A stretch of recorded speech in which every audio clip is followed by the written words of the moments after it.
Today was felt throughout a courtroom in Butler County. She poured out her heart during a sentencing hearing for the man responsible for killing her 18-year-old son. WLWT News 5's Karen Johnson joining us now live from Westchester, where the teenager died a little more than a year ago. Karen?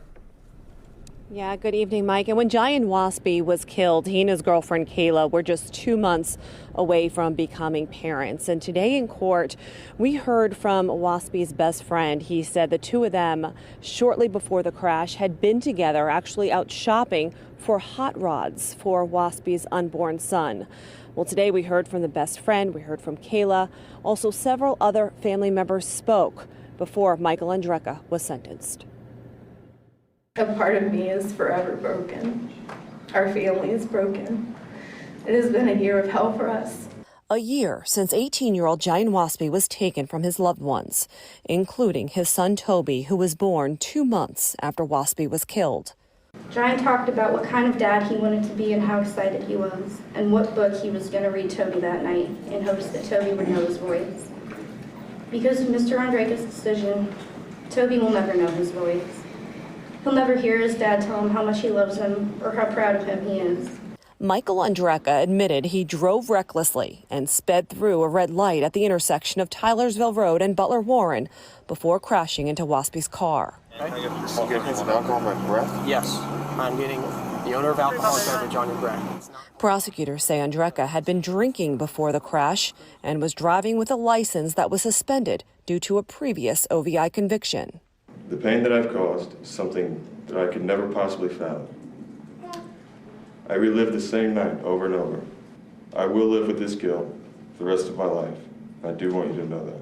Andrecka saying he accepts responsibility. Waspi's family told the judge every day brings new painful realizations. I will never get to see him as a father. I will never get to hug him again or see his blue eyes or tell him how much I love him. Toby will never get to see his father's eyes, feel his hands, or his dad's kisses full of love, or feel safe in his arms. For a year now, it's felt like a bad dream, and one day I will wake up, and I'm starting to realize that we aren't going to wake up. He's gone. And Judge Greg Stevens sentenced Andrecka to 7 years in prison. Andrecka was facing 8, but Stevens explained because he took a plea deal and spared the family from having to go through a trial, he knocked off 1 year and did the 7 years instead of 8.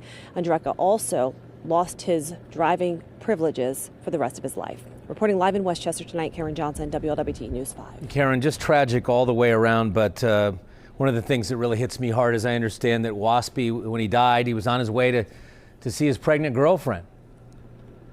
Yeah, you know, she just said it today, very emotional, and you'll hear more from her at 6, but she was describing how they were supposed to have a movie night that night, and they were talking about becoming parents and what color baby Toby's room would be. That testimony from her brought a lot of people to tears. And also, when Waspi's best friend spoke, he said, you know, there's been memories. There's been baby Toby's first step, his first words. These aren't supposed to be my memories. These are supposed to be yours. So very emotional inside that courtroom today. All right.